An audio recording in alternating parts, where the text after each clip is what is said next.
নমস্কার, বাংলা জ্ঞান হাব চ্যানেলে আপনাদের সকলকে স্বাগত। এই টপিকটা রিলেটেড, আপনারা যে টপিকটা দেখছেন এই রিলেটেড কিন্তু ডজন ডজন আর্টিকেল চারিদিকে প্রকাশ করা হয়েছে।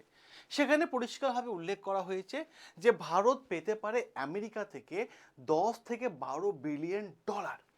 দেখুন, আর্টিকেল তেমনই বলছে যে পেতে পারে 10 থেকে 12 billion dollar as process Trump tariff refund. কি বিষয়টা কি এমন ঘটেছে? দেখুন, এখন যে হেডলাইনটা আছে না, এই হেডলাইনটা দেখে আপনাকে বুঝতে হবে আসল বাস্তবতা কোন জায়গায়।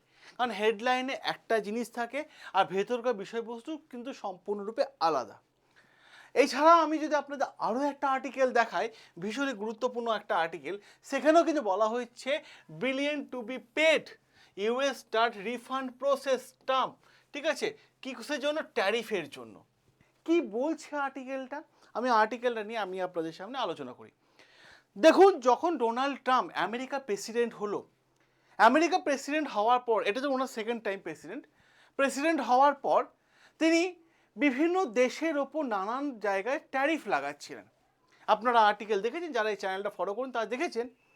তো এই ট্যারিফ কী ছিল?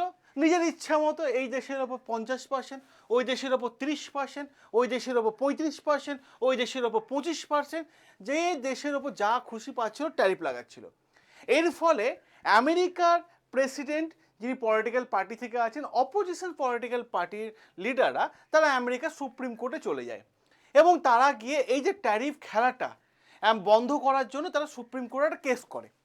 যখন সুপ্রিম কোর্টে তারা কেস করার পর সুপ্রিম কোর্ট যখন ডোনাল্ড ট্রাম্পকে ডেকে পাঠান, তখন ডোনাল্ড ট্রাম্প গিয়ে বলেন যে আমি এই ট্যারিফ খেলা খেলছি, তার অন্যতম কারণ হচ্ছে আমি বিশ্বে বিভিন্ন দেশ থেকে ট্যারিফ আদায় করে আমেরিকাকে আরও সুপার পাওয়ার কান্ট্রি বানাবো, আরও ডেভেলপমেন্টে কথা বলবো। তখন আমেরিকা সুপ্রিম কোর্ট কি অর্ডার দিয়েছিল যে হ্যাঁ, যেহেতু ডেভেলপমেন্টে কথা বলেছে, ঠিক আছে, এনাকে 3 থেকে 4 মাস সময় দেওয়া হোক, যেটা ডোনাল্ড ট্রাম্প সুপ্রিম কোর্টের কাছ থেকে টাইম চেয়ে নিচ্ছিল।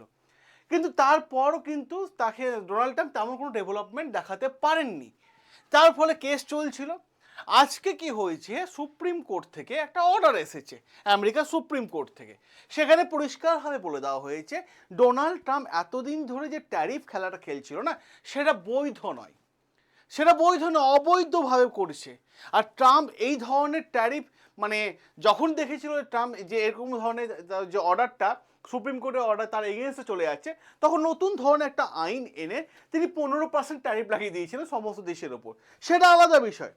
কিন্তু প্রশ্ন হচ্ছে, এর ঠিক যেসব ট্যারিফ ছিল, আর এই ট্যারিফগুলো পরিবেশ এমন একটা সময় ঘুরে গেল যে এখন ইউএস গভর্নমেন্টকে, হ্যাঁ ডোনাল্ড ট্রাম্পকে, ইউএস গভর্নমেন্টকে সেই সমস্ত টাকা পয়সা ফেরত দিতে হবে কোম্পানিগুলোকে। মানে বুঝতে পারছেন, এখন পুরোপুরি ডোনাল্ড ট্রাম্প কিন্তু ফেঁসে গেছে। আর এখানেই বড় প্রশ্ন যে কোম্পানি বলতে কোন কোম্পানিগুলোকে দেবে, আমি বলে দিই। আর এখান থেকে আরও একটা গুরুত্বপূর্ণ প্রশ্ন উঠে আসে যে ভারতের এক্সপোর্টাররা কি টাকা পাবে? এইটা কিন্তু গুরুত্বপূর্ণ জায়গা। এক্সপোর্টার মানে যারা আমেরিকাতে ভারতীয় প্রোডাক্ট বিক্রি করেছে, তারা কি টাকা পাবে? কারণ আমেরিকা সুপ্রিম কোর্ট তেমনই রায় দিয়েছে। এবার অনেক জায়গায় বিভিন্ন ধরনের লেখা রয়েছে। কোনো জায়গায় আমি একটা আর্টিকেল দেখলাম, সেখানে বলছিল যে Trump tariff refund Indian begins লিখেছিল যে খুব দ্রুত টাকা দিয়ে দেওয়া হবে। কিন্তু প্রথমে আমি আপনাদের কাছে কয়েকটা বিষয় পরিষ্কার করে দিই। এই যে 10 থেকে 12 বিলিয়ন ডলার দেওয়া হবে, এটা ভারতীয়দের দেওয়া হবে কিনা সেটা কিন্তু আলোচনার বিষয়ের মধ্যে রয়েছে। কারণ এই যে সুপ্রিম কোর্ট যে অর্ডার দিয়েছে, এই সুপ্রিম কোর্টের এই অর্ডারের ভিত্তিতে বলা হচ্ছে যে এই টাকার অধিকার হচ্ছে প্রাইভেট কোম্পানির টাকা। এটা কোনো এক্সপোর্টাররা পাবে কিনা সেটাও কিন্তু কোনো উল্লেখ নেই। যেমন ধরুন, যারা ইউএসএ যে সমস্ত কোম্পানি, যেমন ভারতীয়রা, আমরা কি করেছিলাম যে ইউএসএ কে টেক্সটাইল জিনিসপত্র বিক্রি করেছিলাম, ফার্মাসিউটিক্যাল জিনিসপত্র আমরা বিক্রি করেছিলাম। তো এবার প্রশ্ন হচ্ছে এই জায়গায়, সোশ্যাল মিডিয়াতে দেখা যাচ্ছে যে নানান ধরনের বিষয় ছেয়ে গেছে। আমি এই জন্যই বলি যে মানে প্রত্যেকটা আর্টিকেল নিয়ে অ্যানালাইসিস কেন করি। আপনি দেখবেন আমাদের এখানেও দেখছিলাম যে নানান ধরনের ভিডিও বেরিয়েছে। তো আমরা অ্যানালাইসিস করি, আমরা পেপার তুলে এনে পুরো আর্টিকেলটা অ্যানালাইসিস করে থাকি আপনাদের সামনে আসল তথ্যটা তুলে ধরার জন্য। সোশ্যাল মিডিয়ায় দাবি করা হয়েছিল যে এই টাকা দিয়ে ভারত রাশিয়ার কাছ থেকে SU-57, S-400, S-500 কিনবে, কিন্তু এটা সম্পূর্ণ ভুল তথ্য। কেন বলছি? কারণ আসল বিষয়টা বুঝুন। US government supreme court order দিয়েছে ইউএস গভর্নমেন্ট টাকা দিতে হবে কাদেরকে? আমেরিকান ইম্পোর্টারদের। ইম্পোর্টার বলতে কি বোঝায়? ধরুন আমি আপনাদের কাছে জিনিসটা ক্লিয়ার করে দিই। আমি এক বস্তা জামা কাপড় আমেরিকায় বিক্রি করলাম, তাহলে আমি এক্সপোর্টার হয়ে গেলাম। যখন আমি বিক্রি করলাম, কিনলো কে? কোনো একটা কোম্পানি কিনলো। আমার কাছ থেকে আমেরিকা কোনো সাধারণ নাগরিক কিনলো না। বা আমি একটা সাধারণ নাগরিককে বিক্রি করার জন্য এখান থেকে জাহাজ ভাড়া করে আমেরিকা পাঠাবো, বিশাল খরচার ব্যাপার, কেউ করবে না। তা আমেরিকা কোনো একটা কোম্পানি কিনলো, সাধারণ মানুষ বা কনজিউমার কিছুই পাবে না। এবার ওই যে ইম্পোর্টার কোম্পানিটা কিনলো, ও কেনার পর বিভিন্ন জায়গায় সেল করে দিচ্ছে। এবার ওই জামা কাপড়টা কিনছে কে? আমেরিকার সাধারণ মানুষ। সুপ্রিম কোর্টে অর্ডার, আমেরিকার সুপ্রিম কোর্টে অর্ডার যে সাধারণ মানুষও টাকাটা ফেরত পাবে না। পাবে কারা? ইম্পোর্টার কোম্পানি, যাদের হাই ট্যারিফে তারা জিনিসপত্র কিনেছে। এবার ইন্ডিয়ান এক্সপোর্টারদের সরাসরি টাকা দেওয়া হবে কিনা সেটাও কিন্তু একটা আলোচনার বিষয়ের মধ্যে দিয়ে যাচ্ছে। আমি যদি আপনাদের আরও একটা এক্সাম্পল দিই, বিষয়টা আরও একটা ক্লিয়ার করে দিই একটা উদাহরণ দিয়ে। ধরুন এই টি শার্টটা ডোনাল্ড ট্রাম্প প্রেসিডেন্ট হওয়ার আগে আমেরিকা এই টি শার্টটাকে কোনো একটা এক্সপোর্টার বিক্রি করেছিল, ধরুন ভারত বিক্রি করেছিল $10। ও এক্সপোর্টার নানান ধরনের খরচা দেখিয়ে $11 কি করলো? সে সাধারণ আমেরিকায় সাধারণ মানুষকে বিক্রি করে দিল। তাহলে এই টি শার্টটার দাম কত ছিল? $10, এটা বিক্রি হলো, সাধারণ মানুষ পেলো $11। এবার প্রশ্ন হচ্ছে, যখনই ট্রাম্প সিংহাসনে বসলো তখনই এইটার হয়ে গেল $15 দাম। এবার তাহলে কনজিউমার মানে আমেরিকার সাধারণ মানুষ বা কাস্টমার তারা কত টাকা দিয়ে কিনলো? $15 দিয়ে, মানে $4 থেকে এক্সট্রা পে করতে হলো। এই $4 দিয়ে পে করেছে সাধারণ মানুষ, তারা রিফান্ড পাবে না। রিফান্ড পাবে কারা? Importer company. যারা আমেরিকার ইম্পোর্টার কোম্পানি আছে, আমেরিকা তারা বিশ্বের বিভিন্ন দেশের কাছ থেকে প্রোডাক্ট কিনছে, সেই কোম্পানির রিফান্ড পাবে। আর এক্সপোর্টাররা পাবে কি না সেটা নির্ভর করছে সম্পূর্ণ ইম্পোর্টার কোম্পানিদের ওপর। এই জায়গাটা কিন্তু ক্লিয়ার করা হবে, বলা হয়েছে। এবার প্রশ্ন হচ্ছে, তাই আরেকটা জায়গা দেখছিলাম যে কনজিউমার উইল গেট নাথিং, এরকম কিন্তু একটা আর্টিকেল এসছে, আমি দেখেছিলাম। আমি পেপার কাটিংটা আনতে ভুলে গেলাম, নাহলে আমি ভেবেছিলাম যে এটা আপনাদের সামনে দেখিয়ে দেবো। এবার আমেরিকা জিটিএআই রিপোর্ট কি বলছে?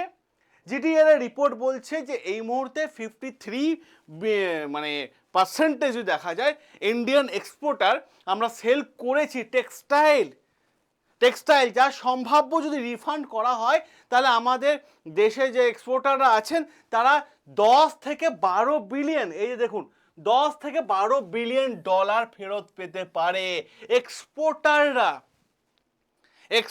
ফেরত পেতে পারে। আর এই টাকা সরাসরি ইন্ডিয়ান এক্সপোর্টারদেরকে দেওয়া হবে কিনা সেটাও, আমি কেন বারবার একই শব্দ বলছি, আলোচনার বিষয় আছে, কারণ সেটাও ডিপেন্ড করছে ইম্পোর্টারদের ওপর। এই সাথে আমি আরও আপনাদের গুরুত্বপূর্ণ বিষয় বলে দিই, বর্তমান সময় হচ্ছে এআই যুগ। আপনারা যারা এআই শিখতে চাইছেন, হাতের টেকনোলজি স্কিল শিখতে চাইছেন, যে এটা শেখার জন্য কেউ 50,000, কেউ 20,000, কেউ 5,000, 10,000 নেয়, আমি আপনাদের বলবো যারা এআই শিখতে চাইছেন তারা অতি অবশ্যই কমেন্ট বক্সে চলে যান, ব্যাচের লিঙ্ক দেওয়া আছে। মাত্র 299 টাকা এআই রেকর্ডেড ব্যাচ নিয়ে নিন, আপনার স্বপ্ন পূরণ করে নিন। আপনি মাধ্যমিক পাস বা উচ্চ মাধ্যমিক পাস বা গ্র্যাজুয়েশন পাস করে বাড়িতে বসে আছেন, সম্পূর্ণ বাংলা ভাষা আমাদের স্যার ম্যাডামদের কাছ থেকে এআই ক্লাসগুলো করে নিন, আপনার উজ্জ্বল ভবিষ্যৎ দাঁড় করিয়ে যাবেন। নিন, এবার দেখুন যে বিষয়টা আমরা আলোচনা করব, এখানে একটা বড় সমস্যা আছে। কি সমস্যা? ডোনাল্ড ট্রাম্প ট্যারিফ কেন এনেছিল, তাই তো? এবং আজকে প্রচুর টাকা তাকে রিফান্ড করতে হবে। আমেরিকা ইম্পোর্টার কোম্পানিগুলো তারা তো ছাড়বে না, কারণ সুপ্রিম কোর্ট অর্ডার দিয়েছে। ডোনাল্ড ট্রাম্প ট্যারিফ আনার পেছনে যে রিজনটা সুপ্রিম কোর্টে দেখিয়েছে, সেখানে দেখিয়েছে যে আমেরিকা প্রচুর ঋণ নিয়ে বসে আছে, মানে লোন বা ঋণ নিয়ে বসে আছে। সেই সংখ্যাটা হচ্ছে 36 থেকে 39 বিলিয়ন ডলার। সংখ্যাটা কম নয়, 36 থেকে 39 বিলিয়ন ডলার। আর এর জন্য আজকে ডোনাল্ড ট্রাম্পকে সুপ্রিম কোর্টের অর্ডারের ওপর ভিত্তি করে ডোনাল্ড ট্রাম্পকে ইম্পোর্টারদেরকে টাকা ফেরত দিতে হবে। ডোনাল্ড ট্রাম্প আবার প্ল্যান সাজিয়ে নিয়েছে। ডোনাল্ড ট্রাম্প ঠিক করেছিলেন যে তিনি ট্যারিফ লাগিয়ে বিলিয়ন অফ ডলার ইনকাম করে নেবে, আর সেই টাকা দিয়ে আমেরিকার যা লোন আছে, সরকারি যা লোন আছে, সেটাকে শোধ করে দেবে। এটা ডোনাল্ড ট্রাম্পের নীতি ছিল, কিন্তু এই প্ল্যান সম্পূর্ণ ব্যর্থ হয়ে গেছে। এখন কি হয়েছে? ইউএসকে এখন রিফান্ড করতে দিতে হবে প্রায় 166 বিলিয়ন ডলার রিফান্ড করতে হবে। তার জন্য ডোনাল্ড ট্রাম্প নতুন প্ল্যান সাজিয়ে নিয়েছে, যে দেখাচ্ছে যে মিলিটারি বাজেট অনেক বেড়ে গেছে, যাতে রিফান্ডের জন্য যতটা টাকা কমানো যায়, কারণ মিলিটারি বাজেট অনেক বেড়ে গেছে, ইরান যুদ্ধের জন্য অনেক এক্সট্রা টাকা খরচা হয়ে গেছে। ডোনাল্ড ট্রাম্প দেখিয়েছে যে পার ডে আমেরিকার এই ইরান যুদ্ধের জন্য 1 থেকে 2 বিলিয়ন ডলার খরচা হচ্ছে। আর এইখানেই জিও পলিটিক্সে অ্যানালাইসিসে এক্সপার্টরা প্লাস এলন মাস্ক ইনিও দাবি করেছেন যে আগামী 5 বছরের মধ্যে বড় একটা যুদ্ধের সম্ভাবনা দেখা যাচ্ছে এই ধরনের বিষয়গুলোর ওপর। তেমনি তারা কেন বলেছেন?